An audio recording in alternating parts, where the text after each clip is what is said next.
이 산지를 내게 주셔서 우리 찬양 들으시고 감사합니다.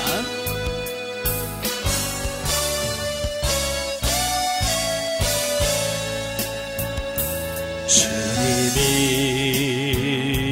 주신 땅으로 한 걸음씩 나아갈 때에 수많은 적들과 견고한 성이 나를 두렵게 하지만 주님을 신뢰함으로 주님을 의지함으로 주님이 주시는 담대함으로 큰 소리 외치며 나아가네. 이 산지를 내게 주소서. 그날에 주께서 말씀하신 이제 내가 주님의 이름으로 그 땅을 취하리니 이 산지를 내게 주소서. 그날에 주께서 말씀하신 이제 내가 주님의 이름으로 그 땅을 취하리니. 아멘. 기도하겠습니다. 은혜로우신 아버지 감사합니다. 오늘도 우리를 사랑해 주셔서 훈련의 장소로 인도하시고 여호수아의 말씀을 같이 상고할 수 있도록 은혜 주셔서 감사합니다. 이 말씀을 통해서 우리가 영적으로 아버지 하나님의 처리될 우리의 자아를 온전하게 처리받게 하시고 하나님이 주시는 그 신령한 땅으로 들어가 누릴 수 있는 삶이 될 수 있도록 도와주옵소서. 시종을 맡겨오며 예수님의 이름으로 감사하며 기도합나이다. 아멘. 예, 오늘 이 시간부터는 이제 여호수아서를 보게 되죠. 지금까지 이제 모세 오경을 쭉 살펴보았죠. 예, 모세 오경은 하나님의 구속사, 죄인을 어떻게 구원해 갔으는가. 예, 그래서 신명기는 그 가나안 땅에 들어가서 어떻게 살아야 될 것인가를 말씀해 주었다면, 이제 여호수아는 이제 들어간 그 가나안 땅을 어떻게 정복하고 어떻게 내 것으로 만드느냐, 그 작업을 하는 것이 바로 여호수아예요. 그러니까 여호수아서는 우리가 영적인 단계에서 요단강을 건너가잖아요. 상담 받으시면서 가나안 1-10이 되면 요단강 건넜습니다. 그리고 가나안 2-5가 되면 이제 여리가 무너졌습니다 라고 하죠. 그러니까 그 가나안 1-10부터 여호수아서가 시작이 되어진다라고 이렇게 보면 돼요. 예. 그러니까 우리가 영성 훈련을 하는 것이 그냥 되는 게 아니에요. 이 성경을 창세기부터 이 체계적으로 잘 이루어져 가고 연결되어 있다는 것을 기억하시면 좋겠습니다. 자, 서론적 이해를 보는데 5페이지 보시면 1제목. 우리 성경에는 이제 여호수아라고 이렇게 기록이 되어 있잖아요. 여호수아는 모세의 후계자로서 하나님께서 약속하신 그 가나안 땅으로 이스라엘 백성들을 인도한 영적 지도자. 예, 그 여호수아의 이름을 따서 붙여졌고요. 자, 70인역에서는 이에누스 나우스라고 하는 제목이 붙어져 있어요. 눈의 아들 여호수아다. 이런 제목이 붙여져 있고요. 자, 이것을 우리는 여호수아서라 이렇게 말합니다. 그럼 여호수아는 누가 기록했을까? 저자 문제인데요. 여호수아는 독립된 하나의 완전한 역사서입니다. 예. 그러나 다니엘 저자에 의해서 처음부터 끝까지 다 기록된 건 아니에요. 여호수아 중간중간에 보면 여호수아가 기록되지 않은 내용들이 들어져 있어요. 그 뭐냐면 여호수아가 죽은 다음에 일어난 일들이 중간중간에 이렇게 기록되어 있거든요. 그런 거 보면 여호수아가 죽기 전에 썼을까요? 아니면 죽은 다음에 이거 내가 빠뜨렸다 아주 와갖고 썼을까요? 아니잖아요. 여호수아가 죽은 다음에 그 성령의 감동을 받은 그 어떤 선지자들에 의해서 추가적으로 보완하기 위해서 기록했을 것이다 라고 이렇게 봅니다. 그 내용이 갈렙의 헤브론 정복 사건이라든지 온니엘의 드빌 정복 사건, 또 단지파의 레센 정복, 또 여호수아의 장례 기사 등 이건 여호수아가 죽은 다음에 있을 일들이거든요. 그런데도 여호수아서에 기록이 돼 있거든요. 예. 그래서 이렇다고 해서 여호수아의 저자를 부인할 수는 없어요. 그때 당시는 이제 흔하게 그런 일들이 있었거든요. 죽은 다음에 추가적으로 첨부하는 일들은 주로 있었어요. 자, 그다음 6페이지 넘어가시면 이제 기록 연대 언제 기록했을까? 아마 여호수아의 말년 죽기 직전인 BC 1390년경에 아마 기록됐을 것으로 봅니다. 예. 그리고 이제 기타 추가된 부분, 아까 말한 네 부분은 나중에 기록이 되어 있는데요. 자, 본문에 보면 본서의 시돈이 큰 성읍으로 언급되어 있고요. 이 두로에 대한 언급이 전혀 없어요. 그러니까 두로에 언급이 없다는 얘기는 두로가 아직 큰 성읍으로 이렇게 발달되지 않은 그 시기다라고 하는 것을 보게 됩니다. 그래서 BC 12세기에 본서의 추가 부분이 기록되어 있음을 알 수 있죠. 또한 그 베니게라고 하는 성경에는 베니게로 되어 있고요. 페니키아라고 되어 있는데요. 이 베니게 사람들이 옛날 사람인 시돈 사람으로 호칭되고 있다는 점. 또 BC 12세기 저작서를 뒷받침합니다. 자, 이렇게 볼 때에 이제 주요 부분은 여호수아가 살아있을 BC 1390년 그 전에 기록이 되어 있을 거고요. 이제 추가적인 부분, 그 추가적인 부분은 12세기에 기록됐을 것으로 이렇게 보여지고 있습니다. 자, 그 다음에 이제 중요한 게 이제 4번이에요. 기록 동기. 왜 이 여호수아서를 기록했을까? 기록 동기. 본서의 1차 수신자. 그러니까 이 본서를 1차 수신자는 이제 막 가나안 땅에 정착한 이스라엘 백성들의 후손들입니다. 자, 그들에게 어찌 보면 1차 수신자고요. 결국 결론적으로는 오늘 이 시대에 살고 있는 저와 여러분들에게 주신 말씀이거든요. 그러니까 1차 수신자들에게는 이스라엘에게 하나님은 그 옛날 이스라엘 민족의 시조였던 아브라함에게 가나안 땅을 약속하셨는데 그 약속을 실제로 이루셨다는 거예요. 그래서 가나안 땅에 들어왔다. 하나님의 약속이 성취되었다라고 하는 부분을 말씀해 주려고 하는 거예요. 그것도 하나님의 은혜와 하나님의 역사 안에서. 자, 그리고 두 번째로는 본서에 거듭 강조된 바대로 이스라엘이 가나안 땅을 점령한 것은 이스라엘의 군사력이나 행위로 말미암은 것이 아니라 약속에 신실하신 하나님의 주권과 은혜로 말미암아 주어졌다는 사실을 강조하려고 하는 거예요. 그러니까 두 가지예요. 하나님은 약속을 성취하시는 분이다. 그리고 하나님은 뭐예요? 하나님의 은혜로 됐다. 너희가 뭐 군사력이 강하거나 숫자가 많아서가 아니라 하나님의 은혜로 너희들이 이 가나안 땅을 받은 거다라고 하는 부분을 강조하려고 하는 거예요. 이것은 오늘날 우리도 마찬가지죠. 뭐 여러분이 뭐 이뻐서 특별하게 뭐 잘나거나 이뻐서 하나님이 여러분 부르신 건 아니잖아요. 그죠? 그러신 분 손 들어봐요. 내가 뭐 특별히 이뻐서 하나님이 나를 선택했을 거라 없어요. 뭐 여러분이나 나나 뭐 비까비까합니다. 이뻐서 부른 건 아닐 거예요. 돈이 많아서 아니에요. 뭐냐, 주님의 사랑이에요. 우리를 사랑하셔서 그냥 부르신 거예요. 그리고 제가 목사 된 것도 뭐 제가 특별나서가 아니에요. 하나님께서 저를 불쌍히 여겨서 은혜로 목사가 되게 하시고 여러분도 권사가 되게 하신 거고 집사가 되게 하신 거예요. 그러니까 이 모든 것이 하나님의 은혜다. 이걸 우리에게 가르쳐주고 있어요. 자, 한편 본서는 기록이 최종 완성되는 당시의 역사적 배경 하에서도 새삼 고착할 필요가 있는데요.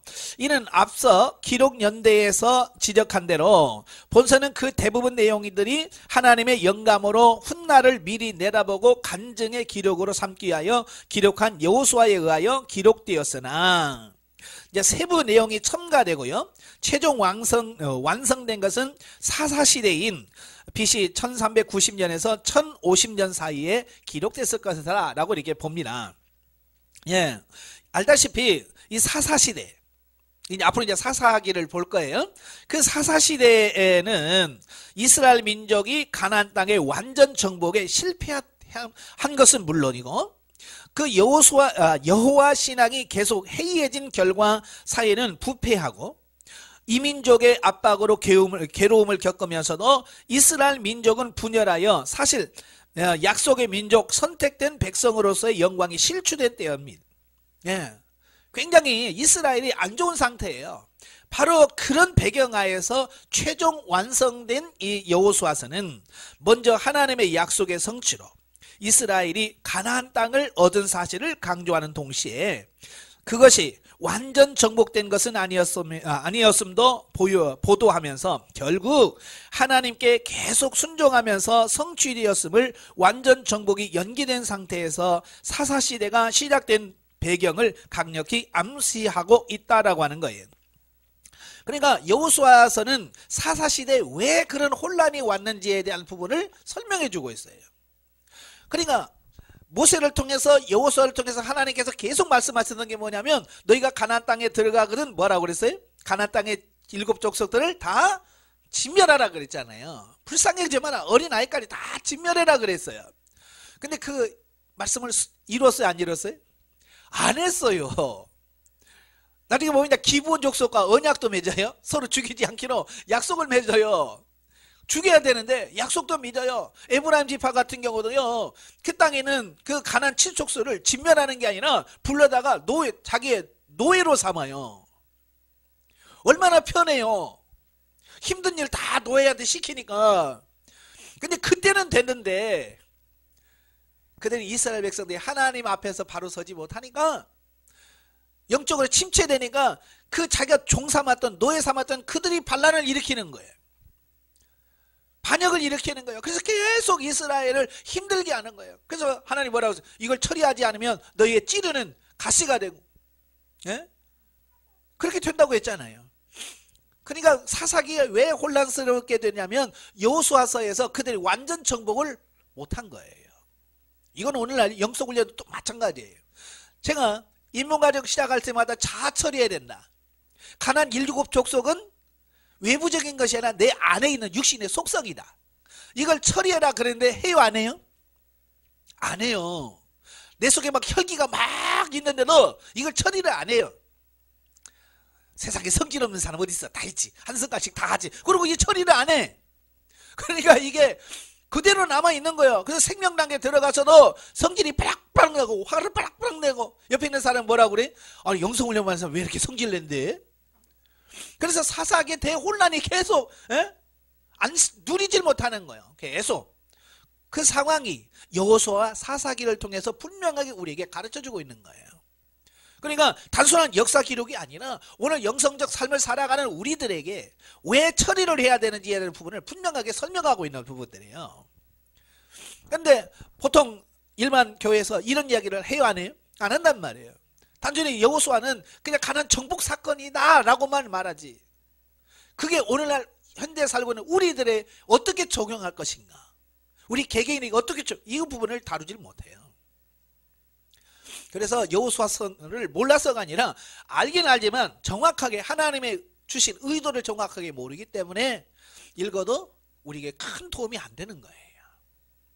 이제 아시겠죠? 예, 그러니까 여호수아가 중요한 거예요. 자, 또 다른 면으로 본서는 하나님은 신실하시나 자신들이 신실치 못하여 비록 현재 사사시대에는 고통을 당하고 있으나 이제 그들이 곧 회개하면 그 옛날 애굽에서 노예 민족이었던 자신들의 조상을 해방시켜 주시고 또 40년 광야 생활 중에 지켜주시며 더욱이 가나안 토착 민족까지 이기고 가나안에 정착할 수 있도록 도와주셨던 하나님께서 다시금 이스라엘에게 평화와 승리를 주실 것이라는 희망을 불어넣기 위하여 기록된 것이다. 그러니까 지금은 안 됐지만 나중에 하나님이 도와주시고 완성하실 거다라고 하는 소망을 주는 거예요. 그래서 그 소망이 언제 이루어지냐면 1차적으로는 다윗 시대에 이루어지는 거예요. 사사시대를 거쳐서 다윗이 통일 왕국을 건설하고 솔로몬 시대까지 평안하고 안정된 삶을 살았잖아요. 그때 1차 성취하는 거예요. 그건 예표적인 거고요. 진짜 완성은 예수 그리스도를 통해서 완성이 되어지는 거예요. 그래서 오늘도 예수 그리스도를 믿는 사람들에게는 어때요? 안식을 누리고 평안한 삶을 살아갈 수 있게 되어진다는 것을 우리에게 보여준 거죠. 자, 5번 여호수아의 특징을 보면 가나안 정복 과정이 아주 구체적으로 묘사되어 있다는 거고요. 두 번째로 가나안 족속에 대한 하나님의 공의로운 심판의 엄중함이 여실히 증명되어 있습니다. 나중에 또 설명드리겠습니다만 왜 하나님께서 그 무자비하게 가나안 땅에 있는 사람들을 진멸하라고 할까? 죄에 대한 심판입니다. 가나안 족속들이 워낙 죄를 많이 지은 거예요. 그래서 하나님께서는 죄인에 대해서 하는 가차없이 하나님의 공의에 의해서 심판받는다, 이걸 말씀하려고 하는 거예요. 근데 이스라엘 백성들은 하나님보다 더 너그러워요. 그래서 아이고 대충 같이 살자, 이렇게 된 거예요. 예, 하나님 말씀에 100% 순종해야 되는데 순종하기보다는 하나님보다 더 마음이 넓어서 아이고 죄인들도 다 와 괜찮아, 이래져 버리니까 이게 안 되는 거예요. 죄는 사람은 미워하지 않아야 돼요. 근데 죄는 미워해야 되는 거예요. 자, 세 번째, 이스라엘의 가나안 초기 정착의 실제 역사를 보여주는 정확한 역사 자료이다. 네 번째로 정복과 전진의 내용으로 점철된 희망과 승리의 책이다, 이런 특징이 있고요. 자, 9페이지 보시면 이제 신학적이가 나옵니다. 그 여호수아서의 그리스도 기독론입니다. 성경 전체의 주제는 한마디로 예수 그리스도입니다. 그죠? 예수 그리스도를 통하여 어떻게 죄인된 인간을 구원해 가시는가 라고 하는 역사 원리를 말씀한 게 성경이에요. 자, 여호수아서를 살펴보면 겉으로 보기에는 예수님에 대해서 아무 말씀도 없어요. 그죠? 창세기부터 신명기 여호수아까지 예수님 이야기가 나와야 안 나와요? 한 번도 안 나와요. 예.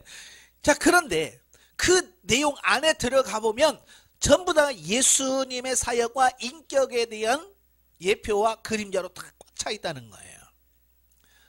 자, 그 첫째가 뭐냐? 정복 전쟁의 지도자인 여호수아를 통해서 예수님의 모습이 나옵니다. 그러니까 택한 백성은 이스라엘을 약속의 땅으로 이끌어들이고 가나안 족속과의 영적 거룩한 전쟁을 주의한 여호수아의 사역은 택한 성도를 천국의 영광으로 인도에 들이시며 또 원수 사단과 싸움에서 승리를 이끌어 가시는 그리스도의 사역을 예표한다. 단순한 지금부터 3,000년 전에 3,000년 전에 여호수아의 한 사람이 아니라 그 사람을 통해서 예수 그리스도가 이 땅에서 성취할 구원의 예표, 모형으로 보여준 사건이라 그 말이에요. 근데 그의 이름이 그 여호수아라는 말 있잖아요. 여호수아는 히브리어입니다. 여호수아는 히브리어로 여호와는 구원이시다, 이런 뜻이에요. 근데 이 여호수아를 헬라어로 말하면 예수입니다. 아시겠죠? 그러니까 히브리식으로 말하면 여호수아고 헬라식으로 말하면 예수예요. 그러니까 내용이 똑같아요. 같단 말이에요. 예.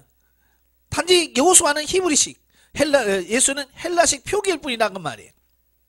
또 여호수아가 모세의 후계자가 되어서 하나님이 모세에게는 허락하지 않으셨던 가나안 전쟁의 승리를 이루었듯이 우리 주 예수님은 모세의 율법으로는 도저히 이룰 수 없는 천국 구원의 승리를 성취하시고 이루신 분이다 라고 하는 의미에서 그 여호수아의 사역과 매우 유사하다.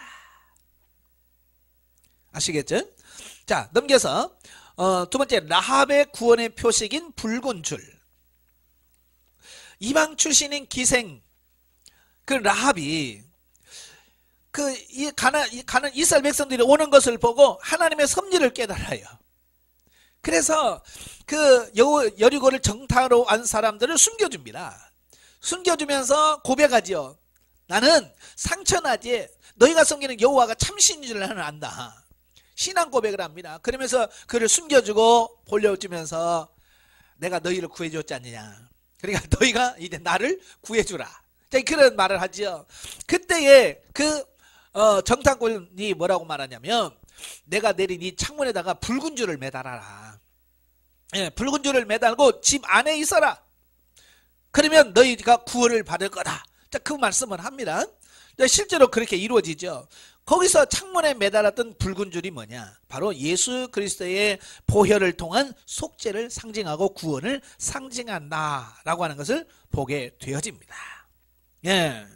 더욱이 라합은 하나님의 놀라운 섭리로 바로 우리 주님의 육적 조상이 되는 은혜까지 있게 됩니다. 예. 그래서 기생 라합이었지만 그가 그 믿음이 있잖아요.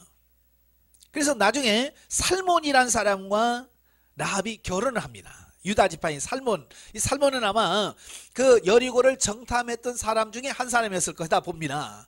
그러니까 자기가 죽을 위기에 처했잖아요. 들켰으니까. 그런데 이 지혜롭게 이 기생 라합이 그를 다 살려준단 말이에요. 그러면서 그가 신앙 고백하는 내용이 너무 기가 막힌 거예요. 예? 그러니까 마음에 쏙 들었나 봐요. 그래서 나중에 그 여리고성을 무너뜨리고 나서 그 기생 라합과 살몬이라는 사람이 결혼을 합니다. 예, 그래서 육신적으로 보면 기생 라합도 예수님의 조상 족보에 올라가게 되고요. 예? 자, 그렇게 되어지는 거예요. 이건 뭐냐? 믿음으로 말미암아 구원받는다. 혈통적이 아니에요. 유대인이기 때문에 구원받는 거 절대로 아니에요. 그는 이방인이에요. 하나님 모르는 사람이야. 그런데 하나님을 믿으니까 하나님 구원받게 되고 예수님의 족보까지 올라가는 은혜를 받은 거예요. 바로 이건 믿음으로 말미암아 구원받는다는 사실을 우리에게 보여주고 있는 거예요. 그 다음에 세 번째로는 여호와의 군대 장관입니다. 가나안 전쟁이란 이스라엘 민족이 선민으로서 영원히 거하며 구약 구속사를 이루어가기 위한 터전을 확보하기 위한 전쟁이었다. 이런 구약 구속사의 중대 사건에 임하는 여호수아를 격려하게 하여 여호와의 군대 장관으로 예수님이 직접 찾아가신 거예요. 예, 예. 그래서 하나님의 군대로 그 여호수아 앞으로 가서 함께 하겠다. 내가 널 지켜주겠다. 예? 라고 하는 그런 확실한 증거를 보여주셨다라고 하는 것을 보게 되어집니다. 그러니까 이미 예수님께서는 성육신 하기 이전에도 구약시대에 종종 나타나셔서 하나님의 구속사를 이루셨다라고 하는 것을 보게 되어집니다.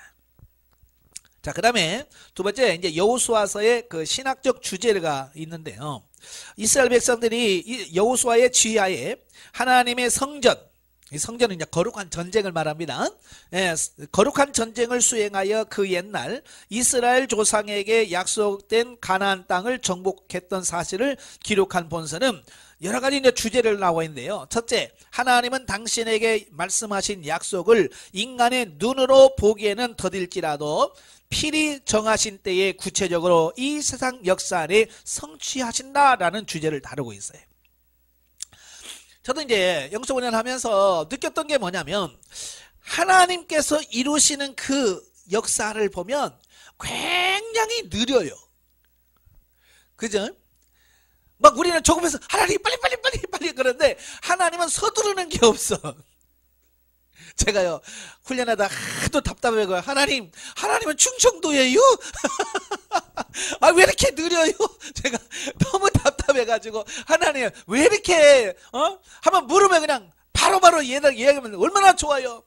묻고 나면 그냥 열흘이나 보름 후에나 말씀하시고 그러니까 얼마나 답답해 인간의 입장에서는.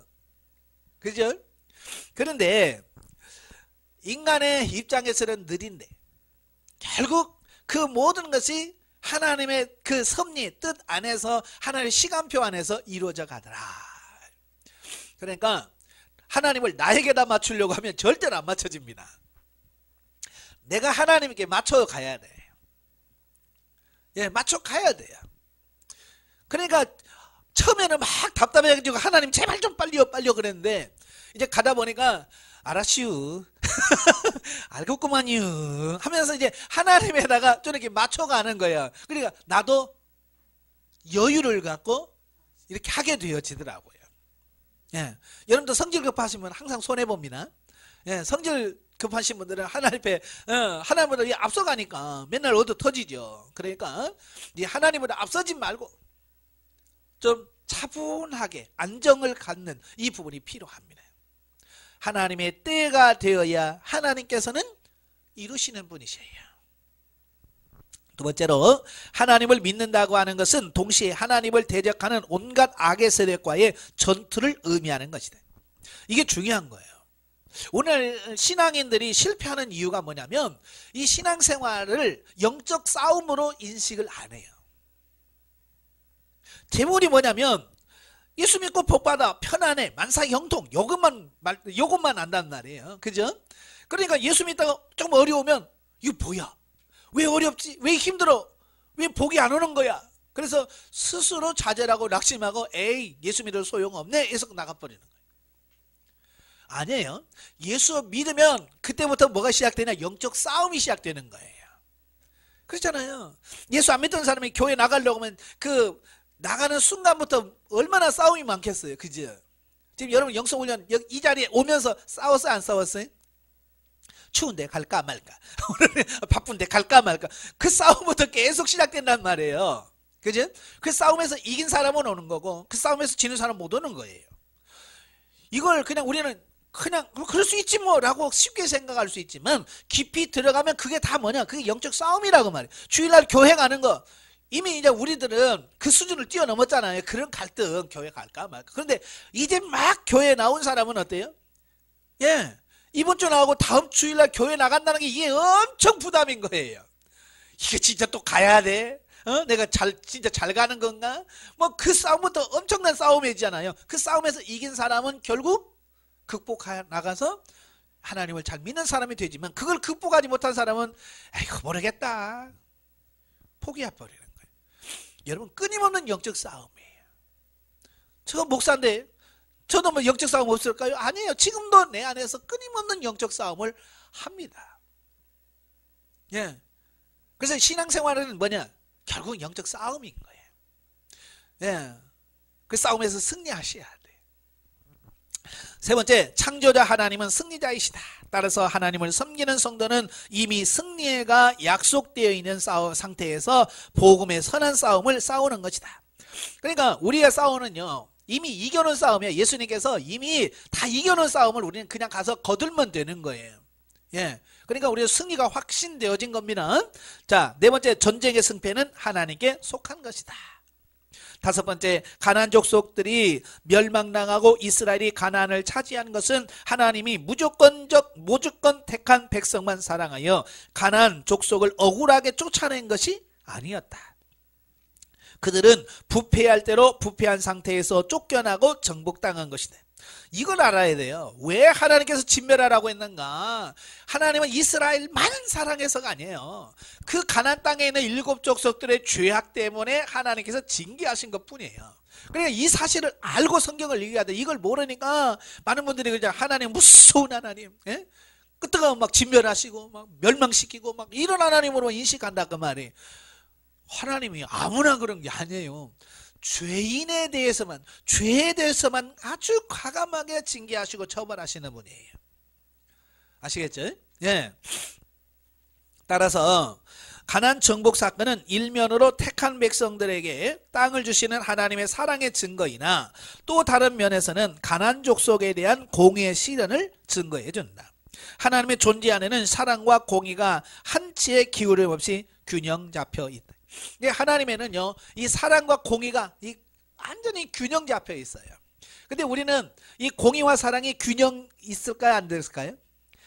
우리는 이 균형 잡기가 어려워요. 항상 먼쪽으로 치우칩니다. 사랑이 너무 많아서 그냥 죄인도 괜찮아 이래버리고, 어떤 사람은 너무 공의가 강해서 그러면 안 되냐 그러면서 지적질하고 그런다면 이게 사랑과 이게 공명해야 되는데 이게 안 된단 말이에요. 내가 낳은 자식들이지만 내 기분과 감정이 다 기분 좋으면 괜찮아 뭐 그럴 수 있지 뭐. 기분 나쁘다 그러면 너 일로 와. 너 어제까지 너 어떻게 했어? 뭐 옛날 거까지 다 끄집어내고 이야기하는. 우리 인간은 완벽할 수가 없어. 하나님은 이게 사랑과 공의가 한치의 치우침이 없이 아주 균형 잡혀. 그래서 하나님 앞에서는 실수가 없고 죄가 없는 거예요. 이 공의가 언제 마지막에 실현되냐면 백보자 심판 때에 요한계시록의 21장의 백보자 심판에 나옵니다. 예, 정확하게 이제 죄인은 영원한 불못의 유황불에 들어가고 구원받은 자는 영원 천국에 들어가서 영원토록 누리는 거예요. 그러니까 그것을 지금 여호수아가 가나안 정복하면서 가나안 백성들을 진멸하고 하는 이 모든 부분들이 그것을 예표하고 있어요. 아시겠죠? 그래서 이스라엘 백성들은 철저하게 그 명령에 순종해야 되는데 그걸 제대로 안 했단 말이에요. 진멸한 제대로 안 했단 말이에요. 그래서 사사기에 대혼란이 일어나게 되어지는 것을 보게 되는 거예요. 자, 여섯 번째는 하나님은 택한 백성들이 안식할 곳을 예비하신다. 구약 이스라엘 백성들에게 가나안 땅을 주셨던 하나님은 신약 우리를 위하여 천국을 예비하셨다. 그러니까 구약의 가나안은요, 오늘 우리가 가는 저 천국을 예표하는 그림자예요. 아시겠죠? 그러니까 이스라엘 백성들이 가나안 땅에 들어가서 살았던 것처럼 저와 여러분은 천국에 들어가서 영원히 살 거라고 하는 사실을 말씀해 주고 있는 부분이에요. 자, 세 번째, 여호수아서의 현대 성도. 여호수아는 결국 시내산에서 언약을 맺고 하나님의 백성이 된 약속의 민족이자 선민인 이스라엘이 그 역시 오래전부터 그들에게 약속되었던 땅을 하나님의 도우심으로 쟁취하여 얻은 사실에 초점을 맞추고 있다. 즉 이스라엘이 거기 정착하고 생활하고 선민으로서 역사를 전개해갈 삶의 터전을 하나님의 과거의 약속과 그 약속에 신실하신 하나님의 현재의 도우심으로 마침내 얻었다는 사실이 강조되어지고 있습니다. 자, 여기서 이제 이스라엘은 누군가? 구약의 이스라엘 백성들은 신약시대의 우리 성도들의 모임인 신약교회의 전신인 구약교회입니다. 아시겠죠? 예, 그들은 신약 구속사의 주역인 우리 신약 성도들의 선구자로서 구약 구속사의 주역들인 것이다. 이런 이스라엘에게 이처럼 그들의 터전인 가나안 땅이 즉 구약 구속사의 전개를 위한 공간과 배경조차도 하나님의 오래전 역사의 언약의 성취로 주어진 것은 현대 성도에게 실로 큰 의미를 전해준다. 그러니까 조금 전에 설명드렸잖아요. 이 가나안은 모형과 그림자예요. 성도가 들어갈 천국에 대한 모형과 그림자인 거예요. 그러니까 여호수아를 읽으면서 단순한 역사 기록으로 가나안 때 들어갔네, 잘 됐네, 그게 아니에요. 그걸 바라보면서 이렇게 들어갔구나, 누렸구나, 그러면 우리도 천국에 들어가겠네. 이스라엘에서 가나안에서 그 안식을 누렸던 것처럼 우리도 영원 천국에서 완전한 안식을 누리겠네 라고는 소망을 갖게 만드는 거예요. 어때요? 여호수아 읽으시면서 그런 거기까지 미쳐요? 못 미쳐요? 못 미치죠? 예. 그러니까 성경을 읽어도 성경에서 뭘 말씀하시려고 하는지를 그걸 모르고 그냥 읽는 거예요. 그냥 하얀 건 종이고 까만 건 글씨예요. 그래서 쭉 읽어가면서 내용만 안단 말이에요. 그걸 통해서 하나님 궁극적으로 우리에게 뭘 말씀하시려고 하는지를 알아야 되는데 그걸 깨달지를 못한다 그 말이에요. 그러면서도 어때요? 뭐 1장에서 무슨 내용, 2장에서 무슨 내용, 3장에서 무슨 내용, 4장에서 무슨 내용, 요걸 안다고 성경을 안다고 생각하는 그 자체가 문제인 거예요. 교만한 거예요. 여러분 그걸 안다고 성경을 아는 게 아니에요. 바로 이런 영적인 원리와 진리를 알고 천국의 소망을 가질 때 진짜 성경을 아는 거거든요. 그래서 여러분 교만할까 봐 어때요? 성경 읽고 넘기면 잊어버리잖아요. 예? 왜냐하면 여러분 교만에 빠지지 말라고. 교만하지 마. 내가 성경 다 알아 라고 하는 것을 하나님께서 그거 아니야, 너 아는 게 아닌 거야. 이 글자 아는 것은 아닌 게 아니라는 거예요. 그래서 사도 바울은 의무는 죽이는 것이요 영은 살리는 거다. 이 성경 글자는요 죽이는 거래요. 왜? 거기에 우리가 갇혀서 그렇거든요. 그러니까 이스라엘 백성들이 그렇거든요. 이 글자 의문에 갇혀버려요. 그래서 하나님께서 뭘 말씀하시려고 하는지를 몰라. 글자만 딱 보고 너 그랬어, 너 돌로 쳐 맞아 죽어야 되겠네, 야 돌 던져, 죽여버리는 거예요. 왜 하나님께서 그렇게 말씀하셨는지를 모르는 거예요. 하나님의 말씀은 살리는 건데 그걸 모르니까 그 말씀을 가지고 죽여. 설교도 마찬가지예요. 설교도 이 성경 말씀을 하나님께서 원 의도를 가지고 원래 하나님께서 뭘 말씀하셨는지를 알고 전하면 영혼을 살린단 말이에요. 근데 그걸 모르고 전하면 이 말씀이 사람을 죽인단 말이에요. 율법적으로 막 정죄하고 판단하고, 예? 그래가지고 집사냐, 그래가지고 권사야, 그래가지고 목사야, 그러면서 사람을 자꾸 죽이는 거예요. 그건 성경의 목적을 몰라서 그래요. 바로 알기를 바라요. 아시겠죠? 자, 그것은 먼저 우리의 삶의 모든 것이 다 하나님의 섭리와 보호에 의해서만 가능하다는 현재적 교훈이다. 또한 하나님이 그 옛날 노예 민족이요 유랑 민족이었던 그들에게 역사의 터전을 허락해 주셨듯이 훗날 우리에게도 우리가 영원히 택한 받은 성도로서 행복하게 살아갈 천국을 허락해 주실 것이라는 미래적 교훈이라.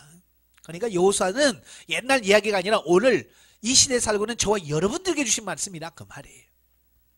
한편 이런 여호수아의 본질적 교훈 외에도 여호수아의 기사가 특히 현대 성도들에게 주는 교훈들을 함께 보면, 첫째, 이 하나님께서는 그 옛날 여호수아 시대의 법궤라는 상징물을 통하여 백성들과 함께 하셨으나 현재는 제3위 성령님이 직접 우리 가운데 거하시며 더욱더 가까이 성도 가운데 임재하신다.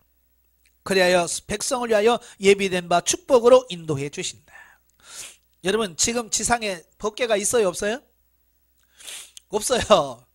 언제부터 없어지냐면 그 솔로몬 성전이 무너지잖아요. 바벨론에 의해서 무너집니다. 그래서 대부분의 성전에 있던 기구들이 바벨론으로 다 운반돼요. 그 사이에 없어진 게 뭐냐, 법궤가 없어져 버려요. 그래서 지금도 법궤가 어디 있느냐 못 찾아요. 예, 그래서 지금 이 성전이 있어도 뭐가 없어요? 법궤가 없어요. 자, 이건 뭘 의미하냐면 신약시대의 법궤는 눈에 보이는 법궤가 아니란 말이에요. 구약의 법궤는 하나님이 우리와 함께 하신다라고 하는 가시적, 우리가 눈으로 확인하고 경험할 수 있는 부분이었는데 신약시대는 눈에 보이는 거 없어요. 성부, 성자, 성령 제3위 되신 성령님이 우리 안에 직접 들어오셔서 내가 하나님의 아들인 것을 증거하고 여러분의 삶을 이끌어 가신 시대가 바뀌어집니다. 예. 시대가 바뀌어진 것을 의미하기 때문에 이 법궤가 있으면 돼야 안 돼? 지금 법궤 있으면 우리 법궤 계속 찾아가야 돼. 예? 아시겠죠? 지금 이스라엘 법궤 있다면 여러분 지금 법궤 보러 가야 돼. 왜? 거기가 하나님의 임재가 있고 하나님이 거기 계시니까. 그래서 하나님께서 이제 시대가 바뀔 거야. 그래서 법궤를 없애버리고 성령님을 보내주신 거예요. 그래서 성령님이 여러분 안에 거하셔서 여러분의 삶을 지도하시고 이끌어 가신다. 이걸 말씀해 주고 있습니다. 자, 두 번째, 하나님께서 구약 이스라엘에게 그들의 거처를 주셨듯이 영적으로는 이 땅에서도 그리고 영육간에 온전한 새하늘과 새 땅에서 신약 성도들에게 그것이 거할 곳을 주시되 구약 이스라엘 백성들이 받을 땅과는 비교조차 할 수 없는 좋은 완전한 땅을 주신다라고 하는 것을 보게 됩니다. 이게 구약 이스라엘 백성 가나안 땅을 주었듯이 오늘날 저와 여러분들에게는 뭐요? 영원한 천국을 허락하신다. 그 얘기를 하고 있습니다. 세 번째로 그 옛날 이스라엘 백성에게 순종을 원하셨던 하나님은 더욱더 패역한 시대에 살고 있는 현대 성도들에게도 더욱더 긴급하게 당신을 향한 절대 순종을 촉구하신다. 그러니까 이스라엘 백성들이 하나님께 순종함으로 가나안 땅을 얻었잖아요. 그죠? 건너가 그러면 건너가고 돌아 그러면 돌고, 예? 하나님의 말씀하신 대로 순종하니까 가나안 땅을 얻었어. 오늘 우리도 마찬가지로 천국을 어떻게 얻느냐? 하나님께서 말씀하실 대로 순종할 때에 천국을 소유할 수 있게 된다. 이 말씀을 하고 있는 거예요. 그러니까 영성훈련은 뭐냐면 순종하는 훈련이에요. 야, 그런데도 징하게 안 듣지요. 네? 징하게 순종 안 합니다. 결국은 뭐냐면 순종 안 하면 차지하는 게 없어요. 여러분 뭐 천국 가면요 순종 안 한 사람은 개털모자 쓴다니까요. 네? 나는 아니겠지. 가봐야 알죠 뭐. 그렇잖아요. 가봐야 알지. 근데 그때 가서 아이고 해봐야 소용없다니까요. 미리 내 자신을 점검하고 그래 내가 순종하지 못했구나. 그래서 이 땅에서 순종한 것이 상급이 되어지고 열매로 맺혀지는 거 천국에 쌓이는 거죠. 그때 가서 아이고 내가 잘못했구나. 하나님 내가 지상에 가서 다시 한번 내가 상급 쌓고 올게요. 그래라. 그러겠어요? 이미 끝났다는. 그러니까 하나님께서 이 땅, 이 현세 천국, 이 땅의 삶을 저와 여러분에게 허락하신 이유는 뭐냐면 이 땅에서 열심히 천국의 열매를 쌓아두라는 거예요. 창고에다 지금 쌓아두는 시기예요. 이 시기를 놓치면 없어요. 그러니까 이 땅에 생명이 있는 동안만큼은 어때요? 최선을 다해서 순종함으로 천국에 쌓아두는 삶이 되셔야 된다 그 말이에요. 4번, 레인이나 제사장은 오직 하나님만을 자신의 소유로 가졌듯이 현대 성도는 믿음 안에서 더욱더 온전히 하나님을 자신의 소유로 가질 수 있다. 예. 예전에는 구약에는 레위 지파만 제사장이고 레인이 될 수 있죠. 근데 지금은요 만인 제사장이에요. 저도 제사장이고 여러분도 제사장이라 그 말이에요. 예. 그러니까 하나님 앞에서 여러분이 레위 지파의 기업 누구라고 그랬어요? 내가 너의 기업이 되겠다. 하나님이 여호와의 기업이에요. 여호와가 레위인의 기업이에요. 이 말은 무슨 말이냐? 오늘날 저와 여러분들의 기업이 누구냐? 하나님이라는 말이에요. 근데 대부분 여러분의 기업을 하나님이라고 생각해요? 안 해요? 안 해요. 여러분의 직장이 기업이라고 생각하고 내가 사업하면 그게 기업이라고 생각한 거예요. 그게 땅의 것만 바라보고 진짜 기업인 하나님을 못 바라보는 거예요. 그러니까 결국 땅을 위해서만 사는 존재로 우리가 남아있는 거예요. 이 가치관을 바꾸는 게 중요한 겁니다. 여러분의 기업이 누구예요? 말은 잘하시죠? 하나님이라고 말은 잘하는데 실제로 집 밖에 나가면 아이고 또 뭐 먹고 사나, 아이고 또 뭘 해야 되지? 그래서 직장 찾아다니고 그러고 있더라고 말이야. 뭐 직장 다녀서 일하는 자체가 죄냐? 아니란 말이에요. 아닌데 그 중심에서 정말 여호와가 나의 기업이라고 하는 그 확신한 믿음 가운데서 직장을 다니는 것과 직장 안 다니면 나는 굶어 죽어. 우리 집은 아이고 안 되겠다. 직장을 구해야 내가 살아. 이런 어떤 그런 가치관의 차이를 말하는 거예요. 아시겠죠? 예. 다섯 번째, 그 옛날 기생 라합을 구원하시고 심지어 그녀가 예수님의 육적 조상이 되도록 축복하신 하나님은 지금도 당신의 구속사의 전개에 공헌한 자에게 필히 상 주실 것이다. 예. 그러니까 여러분이 행한 대로 하나님이 상을 베푸시는 거예요. 그러니까 너 나중에 천국 가서 너 이렇게 상이 적어요 뭐 이렇게 할 수가 없어요. 왜? 하나님 내가 너희가 심은 대로 거두고 행한 대로 내가 갚아준다. 이게 하나님의 원리거든요. 내가 안 했으면 천국에 열매 없습니다. 내가 심었어야 거두고 내가 행해야 열매가 맺혀지는 거예요. 여섯 번째, 이스라엘이 하나님의 도우심으로 전쟁하여 약속의 땅을 차지하여 안식을 얻었듯이 오늘날 우리도 주님의 도우심으로 세상을 이기고 천국에 들어가 안식을 얻을 것이다. 열심히 싸우셔야 돼요. 싸운 것만큼 얻어요. 예. 나중에 이제 가나안 정복 들어가서 분배를 합니다. 분배를 하는데요. 이 분배가 뭐 정확하게 딱 해서 12지파로 착착 나누어서 정확하게 나누어졌느냐? 아니에요. 여러분 성경책 뒷편에 보면 가나안 땅 분배하는 지도가 나와요. 거기 보면요. 유다 지파는 거의 3분의 1을 차지해버려요. 그 다음에 므낫세 지파가 3분의 1을 차지해버려요. 나머지 3분의 1 가지고 10지파가 나누다 보니까 조금 이렇게 나누는 거예요. 왜 하나님도 공평하게 나누라고 했는데 왜 불공평하게 나누느냐?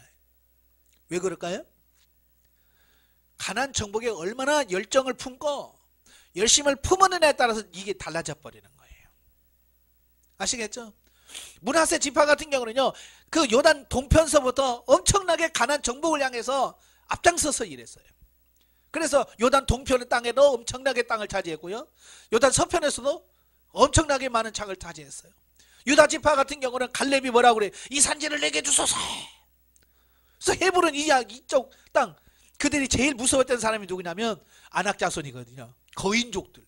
그 땅에 있는 이스라엘 백성들이 정탐꾼이 그걸 보고 야 우리는 메뚜기와 같아 라고 했던 그 땅을 갈렙이 뭐라고 그래? 이 땅 줘라. 에? 너희가 무서웠던 그 땅 달라. 내가 가서 하나님의 은혜로 능력으로 치겠다. 그렇게 강한 어떤 그런 열망이라고 할까요? 정복에 대한 어떤 이런 확신을 갖고 했기 때문에 유다 지파가 그렇게 많은 땅을 차지하게 되는 거예요. 자, 우리는 세상 욕심은 많은데요, 영적 욕심은 없어요. 그죠? 아마 여기다가 이 강의시당 5만원짜리 꽉 채워놓고 아마 여러분 갖고 갈 수 있을 만큼 갖고 가세요. 그러면 어떡하겠어요? 목숨 걸 거예요 아마. 여러분 그렇게 가져가라면 어떻게 가져가겠어요? 저는요 2장만 가져갈래요. 그런 사람 있어요 없어요?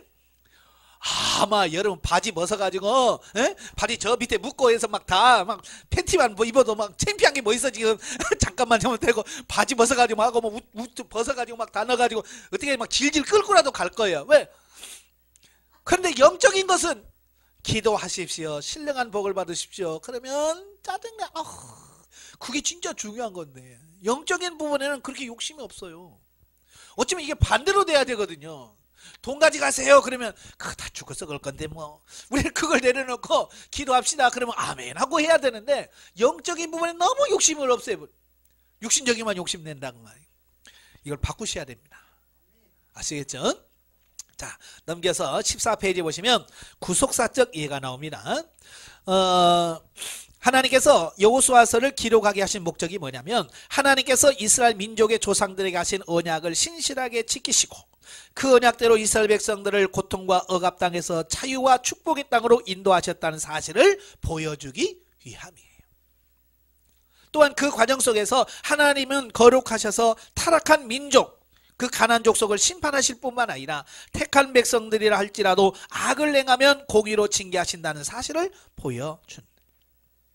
그러니까 단순한 기록이 아니에요. 역사 기록이 아니라 그 역사 기록이면서도 하나님의 구속사를 면면하게 우리에게 보여주는 책이 여호수아서다 그 말이에요. 자, 1. 가나안 입성서부터 길갈에 들어가는 이스라엘. 이스라엘 백성들은 광야 생활은 하나님의 말씀에 불순종하면서 징계받는 세월을 말합니다. 광야 생활이라는 것은 뭐예요? 하나님의 말씀에 불순종해서 징계받는 시간이라고 볼 수 있는 거죠. 그래서 이 광야는 철저하게 훈련을 받는 시간이라고 볼 수 있습니다. 그래서 하나님은 그들에게 할례를 행치 아니하시고 40년 동안 광야를 돌게 하신 거예요. 그리고 나서 40년이 돼서 요단강을 건너 길갈에 있을 때야 비로소 할례를 행하라 그랬어요.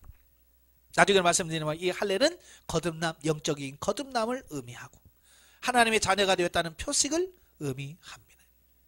그러니까 여호수아에서 우리에게 첫 번째 말씀하는 거냐면 훈련을 거쳐야 된다. 훈련 없이는 안 된다. 이걸 말씀하고요. 그 다음에 두 번째 이스라엘 가나안 정복. 이스라엘 백성들의 가나안 족속과의 싸움을 보면 크게 4단계로 나누어져 있습니다. 첫 번째는 요단 동편에서의 싸움이 있습니다. 그래서 요단강을 건너기 전에 그 암몬과 모압 족속을 치지요. 그 다음에 바산왕 옥을 칩니다. 헤브론을 칩니다. 그래서 그걸 다 쳐요.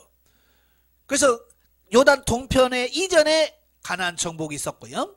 두 번째로 요단 서편에 들어가서 여리고부터 시작해서 가나안 땅 안에 있는 가나안 족속을 정복하는 전쟁이 있었고, 세 번째는 이제 땅을 분배합니다. 분배하고 나서 분배하고 자기가 분배받은 땅 안에 남아있는 가나안 족속들을 또 쳐야 됐어요. 이게 3단계예요. 그 다음에 그들을 다 진멸하고 나서 하나님께서 나누어준 그 땅에서 안식을 누리는 단계로 이렇게 구분이 되어 있어요. 이건 뭐냐면 저와 여러분이 훈련을 통해서 영적으로 성장해 가는 데 있어서 단계가 있다는 것을 의미합니다. 여러분이 상담 받으면서 가나안 1단계예요. 가나안 1단계, 가나안 2, 가나안 3, 가나안 4 다 여기서 나온 거예요. 무슨 말인지 아시죠? 그냥 상담 카드가 그냥 된 게 아니에요. 이런 성경적인 근거에 의해서 하나님께서 이렇게 단계로 이스라엘 백성들을 훈련하시고 처리해 가셨구나. 오늘 저와 여러분도 마찬가지예요. 영적으로 성장하는데 그냥 쑥 가는 게 아니라 이런 단계 많은 훈련을 통해서 우리를 이루어 가시는 것을 보여준다 그 말이에요. 자, 15페이지 보시면 2일 후에 요단 서쪽 산지와 평지와 레바논 앞 대 앞에 있는 햇사람과 아모리 사람과 가나안 사람과 브릿 사람과 히 사람과 여부수 사람의 모든 왕들이 이 일을 듣고 모여서 일심으로 여호수아와 이스라엘 맞서 싸우려 하더라. 자, 본문은 오늘날 우리가 영적 싸움에서 싸워서 이기고 하나님의 말씀을 가슴에 새기고 나아가지만 다른 한편으로는 자기의 옛사람이 바라고 원하던 욕망이 물밀듯 밀려오는 것을 의미합니다. 예. 이게 뭐냐면 내가 가나안 정복을 해가잖아. 영적으로 성장하려고 하면 이 육신이 그냥 아이고 몰랐어. 우리 항복하고 도망가면 괜찮은데요. 이 육신이 덤벼요. 그러니까 이스라엘 백성들이 가나안 땅에 딱 들어가면 그 가나안 7족속들이 뭐예요? 다 모여가지고 이스라엘과 대적하잖아요. 바로 그것을 모형적으로 보여주는 거예요. 그러니까 영적으로 저와 여러분의 영성훈련을 통해서 이렇게 성장해 가면 이 육신의 욕망들이나 육신의 것들이 막 나에게 도전해 옵니다. 예전에 없던 것들이 막 자꾸 생겨요. 이미 내가 버렸다고 생각하는 것들도 자꾸 들어옵니다. 그러니까 아마 여러분 저 같은 경우도 처음에 영성훈련 받을 때는 아예 TV도 없애버렸어요. 왜? 기도하는 데 방해가 되니까.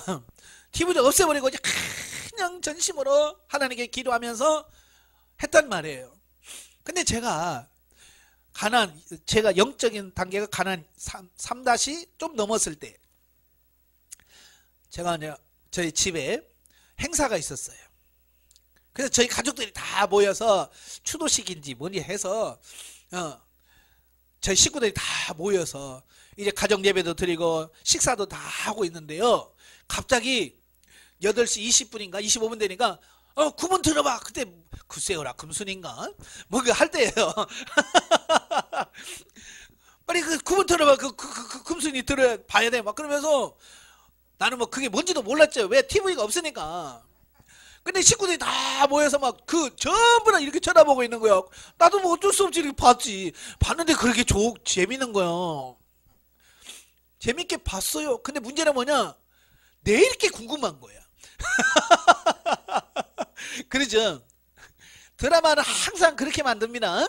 끝날 때 되면 아주 궁금하게 딱 해서 딱 끝내버려요. 그러면 내일을 또 기다려야 되잖아요. 야, 그거 한번 보고 왔는데요. 그게 집에 왔는데도 계속 이게 궁금해. 그래서 TV를 샀잖아요. TV 없애서 TV를 사고요. 저는 이제 8시면 기도하러 나갔잖아요. 8시면 기도하서 11시까지 3시간 기도하고 잤는데요. 8시에 나가서 주여 하고 기도하면 8시 25분 되면요. 그 다음 게 막 생각에는 그게 뭐지? 그거 어떻게 됐을까? 금순이가 그렇게 궁금한 거야. 그래서 기도하다가 8시 25분 되면 들어와서 그거 봐. 그거 딱 끝나면 또 가서 기도하는 거예요. 참 그게 내 모습이더라고요. 이전까지는 그런 게 없었거든요. 우리가 단계 처리하지 못한 남아있으면 꼭 그것이 그렇게 올라와서 나를 그렇게 힘드는 게 아니에요. 그래서 결국 금세요나 금수나 다 끝날 때까지 그걸 볼 수밖에 없었던 거예요. 네? 이게 이 여호수아가 그냥 있는 게 아니에요. 바로 이런 육신의 욕망, 여러분 이제 그 단계 가면 여러분들이 그게 나옵니다. 성장했다고 예전에 처리된 것 같았는데 다시 올라와요. 저도 마찬가지예요. 저도 훈련받을 때 다 처리했거든요. 혈기 처리하고 딱 처리해서 그때 당시는 없었던 것 같은데요. 지금 오니까 또 올라오는 거예요. 왜? 남아있었거든요. 100% 완전히 처리했으면 이게 없을 텐데 우리가 100% 처리 못하잖아요.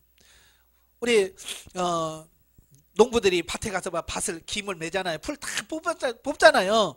그 풀을 뽑고 가면 깨끗합니다만은 어때요? 거기서 풀 안 납니까? 아이고 비 한번 오면 또 풀이 훅 나잖아요. 그럼 또 김매러 또 가잖아요. 마찬가지예요. 내가 지금 처리했다고 해서 끝난 게 아니라 시간이 지나면 또 육신이 또 올라와요. 그래서 죽을 때까지 쳐서 자신과의 싸워야 돼요. 근데 대부분 죽기까지 싸워야 안 싸워요? 안 싸워요. 몇 번 싸우다가 에이 뭘 하지.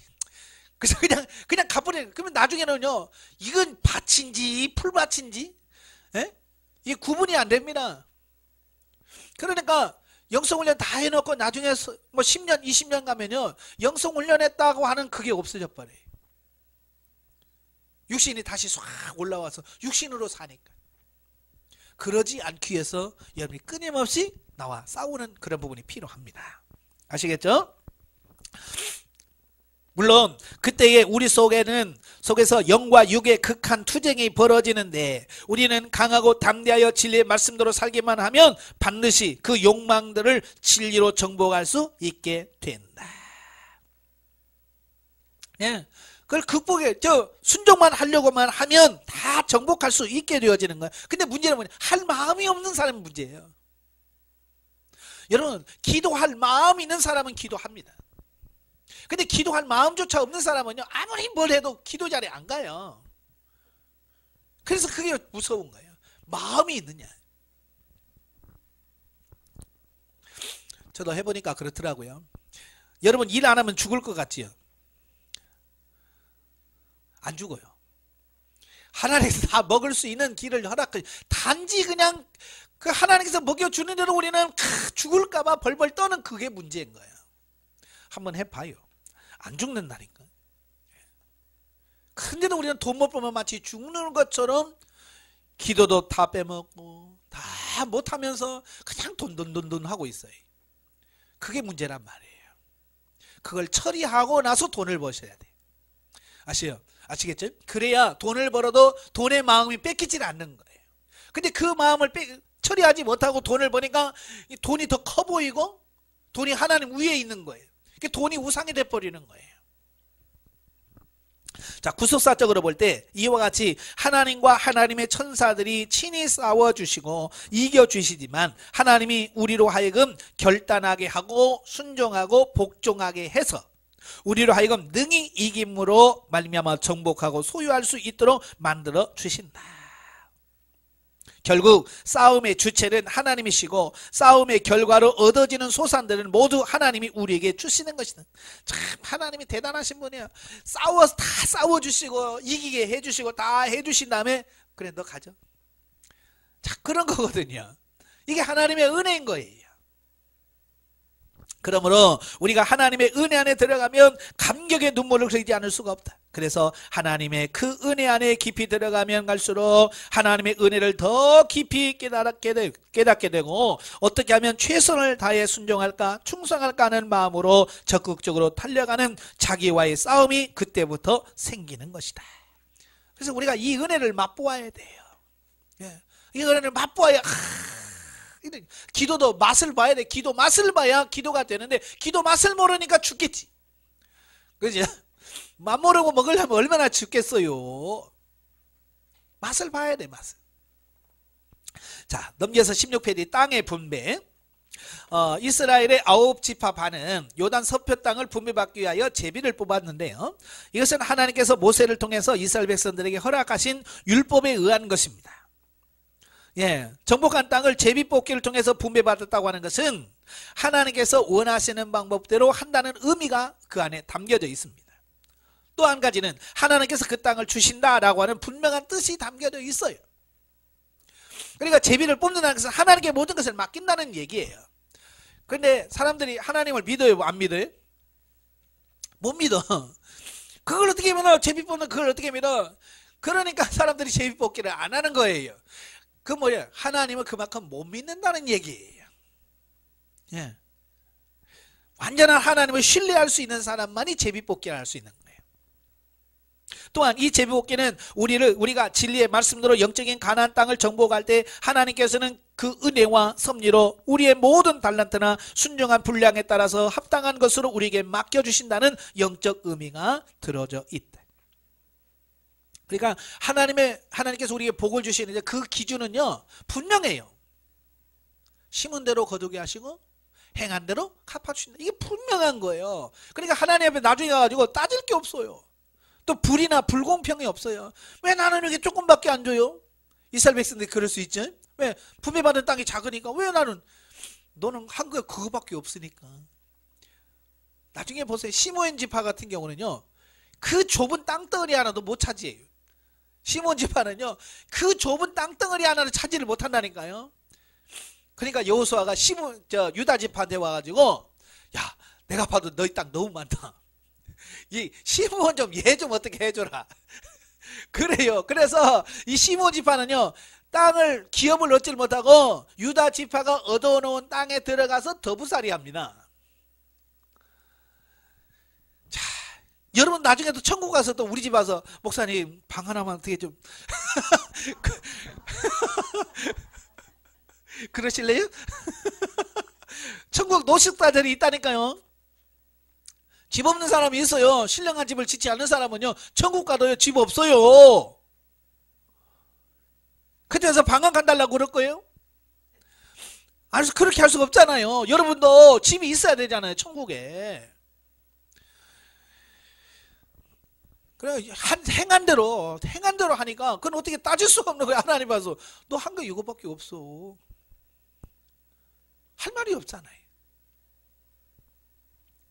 결과적으로 분배받은 내용을 살펴보면 이스라엘 백성들의 조상 야곱이 그 아들들에게 축복한 분량대로 유다 지파와 요셉 자손에게 있었던 에브라임과 므낫세 반지파에게 우선적인 배려가 있었고요. 하나님 온전히 쫓았던 갈렙에게도 그 요구대로 특별한 분깃이 배당된 것을 볼 수 있는데, 이처럼 하나님께서 가나안 땅을 정복하게 하시고 제비를 뽑아라 각기 필요와 적절한 대로 정복한 땅을 분배해 주심으로써 이제는 가나안 7 족속들을 공동으로 대적하는 것이 아니라 각 지파별로 자기 구역 안에 개개인의 적들과 싸우게 되는 모습을 보여줍니다. 그러니까 그 전에는 이스라엘 12지파가 하나가 딱 되어서 가나안 정복하잖아요. 근데 이제 땅을 분배받고 난 다음에는 어떡하냐, 이제 자기가 분배받은 땅 안에서 남아있는 가나안 족속들을 진멸하는 또 다른 일을 또 해야 되는 거예요. 다시 말하면 이것은 영적인 차원에서 근본적으로 파쇄되어야 할 우리의 육신적인 자아의 전쟁이 있는가 하면, 그렇게 파쇄되고 나서도 지속적으로 싸워나가야 할 영적인 전쟁이 있다는 것을 보여주는 것이다. 그러니까 한번 이겼다고 다 되는 건 아니에요. 여러분, 전쟁에도 마찬가지예요. 전쟁에서 보통 이제 수도를 정복하고 끝나면 다 끝나잖아요. 그런데 그렇다고 해서 전쟁이 끝난 게 아니잖아요. 자, 우리나라도 6.25 전쟁 해봤잖아요. 6.25 전쟁에서 휴전에서 휴전선 딱 긁었잖아요. 그었어요. 그렇다고 전쟁 끝났을까요? 아니에요. 아직 북으로 넘어가지 않은 빨갱이들 있잖아요. 빨치산이라고 그러잖아요. 빨치산들이 곳곳이 있어요. 그래서 지리산 이쪽에는요, 휴전되고도 이거 북쪽으로 못 넘어간 공산나들이요, 산속에 남아 있었어요. 빨치산들이 있었어요. 그래서 그들이 계속 경찰하고 군인하고 끝났는데도 계속 싸우고, 그래서 이 땅에 있는 빨치산들을 완전히 정복할 때까지 전쟁이 안 없어지는 거예요. 그와 똑같은 거예요. 큰 거 처리했다고 다 끝난 게 아니란 말이에요. 아직도 자질구레하게 남아있는 이 육신적 자아, 파쇄되어져 남아있는 찌꺼기들이 너무 많은 거예요. 이걸 끝까지나 정복하고 파쇄하는 이 작업은 계속 해야 된다고 하는 것을 의미하는 거예요. 아시겠죠? 결국 우리가 얼마나 이 영적인 전쟁에서 승승장구하느냐에 따라서 그만큼 참되고 신령한 인식도 폭넓게 누리게 되는 것이다. 예. 결국 싸움에서 얼마만큼 우리가 승리하느냐에 따라서 누려지는 것도 다 결정되는 거예요. 자, 여호수아의 유언적 죽음. 예, 마지막으로 여호수아가 유언을 남깁니다. 거기서 끝까지 얘기하잖아요. 예, 중간에 보면 그들이 너희에게 올무가 되며 덫이 되며 너희의 옆구리에 채찍이 되며 너희 눈에 가시가 되어, 예, 그 가난 그 족속을 다 진멸하지 않으면 이렇게 될 거라는 거예요. 이 말씀은 진리 안에서 은혜의 말씀을 따라 변화받고 말씀대로 살아 승리했던 사람이라 할지라도 지금 다시 육신적인 방법으로 돌아간다면 여전히 사망의 쓴맛을 보게 될 것이라는 말씀이다. 그러므로 우리는 결단코 자만에 빠지지 말고 깨어 있어서 삶 가운데서 늘 하나님을 인정하고 성령님의 지시와 인도를 받아 그 뜻대로 행하는 자들이 되어야만 한다. 네, 한 번 했다고 끝나는 게 아니에요. 남아있어요. 그래서 그걸 끝까지 안 하면 하나님께서 계속 뭐예요? 쓴맛을 보게 하시는 거예요. 내가 패배해서 그 고통을 맛을 보게 하시는 거예요.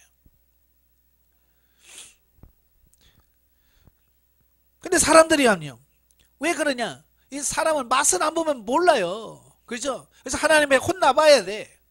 혼나봐야, 이게 말 안 들으면 이렇게 심한 고통이 있구나, 이걸 알아야 그 다음에 또 할래? 그러면 아니요.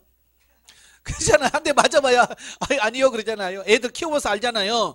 한번 호되게 한번 맞아놓으면 그 다음에 매만 들면 갱하잖아요. 왜? 한번 맞아봐서 그 매가 얼마나 아픈지 아니까. 꼭 맛을 봐야 알겠어요. 맛보기 전에 순종하시길 바랍니다. 아시겠죠? 여호수아가 백성들에게 이르되 너희가 여호와를 능히 섬기지 못할 것은 그는 거룩하신 하나님이며 질투하시는 하나님이니 너희의 잘못과 죄들을 사하지 아니하실 것입니다. 자, 이것은 여호수아가 이제 마지막 죽기 전에 고별사, 백성들에게 고별사하는 거예요. 이스라엘 백성들에게 오직 하나님만을 섬길 것을 말씀하는 가운데 이스라엘 백성들이 하나님만을 섬기겠다고 고백을 합니다. 예? 그러나 여호수아는 그들에게 말하죠. 너희들이 반드시 하나님을 잘 섬기지 못할 것이다. 아주 단정적이고 부정적인 말을 던집니다. 못 믿어서 그럴까요? 왜냐하면 이미 알잖아요. 모세 때부터 이스라엘 백성들의 성향이 어떤지 알잖아요. 체질이 어떤지. 예? 앞에서는 네 그러고 뒤에 가서 순종 안 하고 뻘짓하는 거 알잖아요. 그러니까 여호수아도 죽기 직전에 야 하나님만 섬겨라. 백성들이 네 하나님만 섬기겠습니다. 그래도 내가 알아 니네들이 어떨 것인지. 그러나 우리는 이것이 율법적으로 하나님을 섬기던 너희 이스라엘 백성들은 결코 하나님을 온전히 섬길 수 없을 것이라는 말과 아울러 장차 오실 메시아이신 예수 그리스도를 통하여 넘치는 은혜를 경험하면서 하나님을 신령적으로 섬기게 될 때가 훗날 도래할 것이라는 것을 소망하면서 구속사역 성취의 예언임을 말합니다. 그러니까 단순한 이스라엘 백성들 니네뿐만 아니야. 아직 하나님의 은혜 때가 아직 안 돼서 너희도 하고 싶지만 못하게 돼. 모세도 신명기 29장에 보면 그러잖아요. 여러 가지 기적과 이적을 주면서도 너희들에게 깨닫는 마음과 보는 눈과 듣는 길을 하나님께서 허락지 않으셨다. 그러니까 그렇게 이적과 기적을 경험해놓고도 못 깨달아. 왜? 하나님께서 깨닫는 마음도 안 줬죠. 보는 눈도 안 줬죠. 듣는 귀도 안 줬어요. 어떻게 알아? 언제 주시느냐? 오순절 성령 강림함을 통해서 이제 성령이 여러분에게 임하시면서 깨닫는 마음을 주셨죠. 보는 눈을 주셨죠. 듣는 귀를 주신 거예요. 참 저는요 신약시대에 태어난 거 얼마나 감사하고 오늘 이 시대에 태어난 게 너무 감사한 거예요. 뭐 잘 먹고 잘 사는 이게 아니라 영적인 부분에 봤을 때 성령의 지도 인도 받으면서 살아가는 이때에 태어났다고 하는 게 얼마나 감사한가. 율법으로는 불가능합니다. 그러나 예수 그리스도의 구속의 성취와 성령의 지도 인도하심으로 최종 승리할 것을 이 여호수아가 내다보면서 한 말씀이다 라고 하는 걸 기억하면 좋겠습니다. 자 19페이지 보시면 영적이에 봅니다. 순종을 통해 누리게 되는 참된 안식. 여호와의 종 모세가 죽은 후에 여호와께서 모세의 수종자 눈의 아들 여호수아에게 말씀하여 이르시되 내 종 모세가 죽었으니 이제 너는 이 모든 백성들과 더불어 일어나 요단을 건너 내가 그들 곧 이스라엘 자손에게 주는 그 땅으로 가라. 내가 모세에게 말한 바와 같이 너희 발바닥으로 밟는 곳을 모두 너희에게 주었노니. 자, 본문에서 나타난 하나님의 명령이 의미하는 것은 뭐냐? 하나님께서 약속하신 땅을 성도가 정복하고 소유함에 있어서 기록된 모든 하나님의 말씀을 듣고 믿고 순종하며 그 말씀대로 지켜 행할 때 그가 가는 길이 평탄하게 될 것뿐만 아니라 범사에 형통하게 될 것이라고 하는 것을 말씀해 주고 있습니다. 이게 영적 원리예요. 그냥 가만히 있는데 하나님 형통케 하시고 복 주시는 게 아니고 하나님의 말씀을 듣고 믿고 순종할 때 아시겠죠? 여기 하나님 말씀을 듣고 믿고 순종할 때 하나님의 약속하신 복이 많은 거예요. 예. 그러니까 성경이 아무리 성경에 축복이 선포되어도 내가 그 말씀을 믿지 않고 순종하지 않으면 그 말씀은 나와는 아무 상관이 없어요. 아시겠죠? 그래서 순종하는 게 중요한 거예요. 즉 하나님께서 언약하신 가나안 땅은 영적 이스라엘 백성들에게 허락하시는 안식을 의미하는데 자 일반적으로 안식에는 첫째 육신적인 안식으로 이스라엘 백성들이 가나안 땅에 누렸던 안식, 둘째 안식은 현세 천국에서 누리는 안식, 셋째는 내세 천국 영원 천국에서 누리는 안식도 있다. 그러니까 안식도 그냥 이 세 단계가 있다고 하는 거예요. 이 땅에서 누려지는 안식을 말합니다. 이스라엘 백성들이 누렸던 가나안 땅에서 안식. 이것은 오늘날 우리가 예수 믿고 현세천국 예수 믿고 사는 사람들이 오늘날 이 땅에서 누리는 안식을 예표, 그림자로 보여주는 안식이 구약의 가나안의 안식입니다. 그리고 진짜 안식은 뭐예요? 내세천국, 영원 천국에서 누리는 안식이 진짜 안식이죠. 그럼 오늘 우리가 이 땅에서 누리는 이 현세천국에서 누리는 안식은 뭐냐? 영원 천국에서 누리는 그 안식을 미리 땡겨서 맛을 보는 거예요. 맛을 보는 거예요. 그래서 우리는 그 맛을 보면서 이렇게 맛만 봐도 좋은데 그곳에 가면 얼마나 행복하고 좋을까 그래서 그 영원 천국을 소망하면서 살도록 만드는 그런 가는 거예요. 특별히 현세 영원 천국에서 드리는 안식은 일시적이고 막연한 것이 아니라 완전하고도 영원토록 드리는 안식이다. 즉 예수 그리스도의 은혜로 말미암아 우리가 그 은혜와 축복을 누리게 되고 영광의 자리에 이르게 될 것이다. 그러나 구약의 이스라엘 백성들이 누렸던 안식은 영원한 것이 아니었다. 그죠? 그게 어디서 나타나냐? 사사기 보면 바로 나타나잖아요. 만약에 가나안 땅에 누리는 안식이 영원하다면 사사기에 그런 혼란 없어야 돼. 왕국 시대에 그 막 암몬에 의해서 뭐 아람 사람들에 의해서 정복당하고 아수르에서 망하고 바벨론에서 멸망당하고 그런 일이 없어야 돼.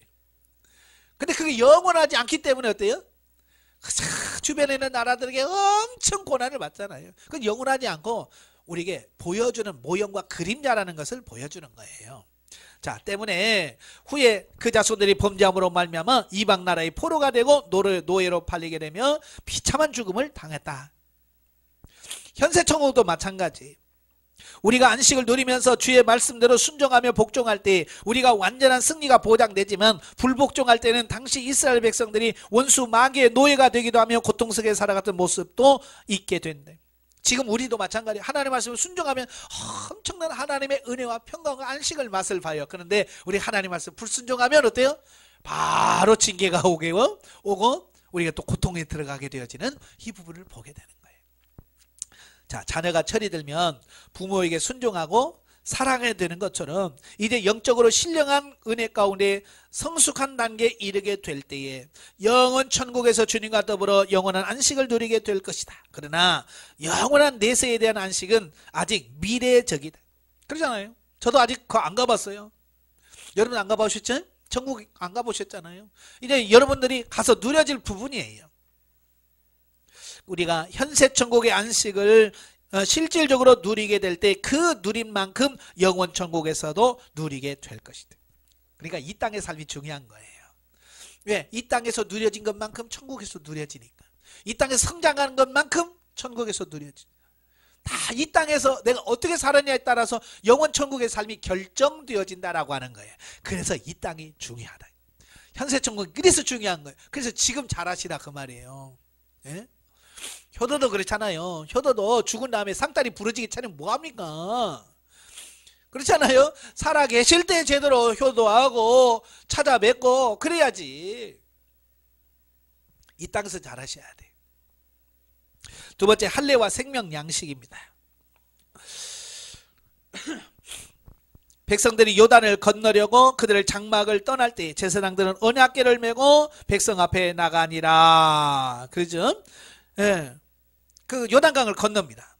자, 여호와의 언약궤를 앞세운 이스라엘 백성들은 요단강을 건넌 후 길갈에서 요단강을 마르게 하신 하나님을 기념하기 위해서 돌을 취해서 12돌을 취하죠. 요단강 가운데 있는 돌을 취합니다. 그래서 거기다가 기념비를 세워요. 또 광야에서 태어난 이스라엘 남자들에게 할례를 행하면서 유월절을 지킵니다. 자, 여기서 이제 유월절을 지켰다고 하는 말은 하나님의 구속사가 실현될 것을, 할례를 행한 것은 실질적인 마음의 할례, 즉 오늘날 우리가 영적으로 거듭날 것을 의미하고 있습니다. 그러니까 왜 그들이 거기서 하느냐? 오늘날 저와 여러분들이 예수 그리스도를 통해서 구원받고 거듭나고 변화되어져 갈 것을 예표적으로 다 보여주고 있는 거예요. 그러므로 유월절과 할례는 불가분의 관계를 갖고 있다. 또한 유월절 이튿날에 그 땅의 소산을 먹고 그 다음날에 먹던 만나가 끊어졌는데, 예, 광야 40년 동안 만나가 계속 내려졌어요. 자고 나서 아침에 나가면 그냥 땅에 만나가 쫙 깔려 있어요. 그래서 식구 수만큼만 거두면 돼요. 그런데요, 이게 이제 가나안 땅에 들어가서 첫 유월절을 지키고 그 땅의 소산을 먹고 나니까 그 다음부터는 만나가 내리지 않았다라고 하는 거예요. 자, 신명기 8장에 보면 여호와께서 너를 낮추시며 너를 줄이게 하시며 또 너도 알지 못하며 내 열조도 알지 못하던 만나를 내게 먹이신 것은 사람이 떡으로만 사는 것이 아니요 여호와의 입으로 나오는 모든 말씀으로 사는 줄을 너로 알게 하기 위함이다 라고 말씀합니다. 자, 여기서 만나를 먹였다고 하는 말씀이 있어요. 다시 말해서 사람은 육신의 양식으로 사는 것이 아니라 살아계신 하나님의 말씀을 먹음으로 살게 될 것을 말씀하고 있는 겁니다. 아시겠죠? 우리는 밥 먹고 사는 줄 아는데요, 밥 먹고 사는 게 아니에요. 영의 양식을 먹고 하나님의 말씀을 먹고 사는 거예요. 그러므로 오늘날 참된 진리의 말씀을 깨닫고 변화받는 성도들에게 영 중심의 생활이 구체적으로 나타나게 되는 것이다. 네, 그래서 영적으로 성장하면 이제 관심이 달라집니다. 어떻게 바뀌느냐? 자꾸 자꾸 말씀에 관심을 가게 돼요. 이게 정상적인 거예요. 그래서 성장하신 분들은 말씀이 요즘 너무 좋아요. 말씀 들을 때도 좋고요. 자꾸 성경 보고 싶어요. 그게 정상이라고. 그게 정상이라고.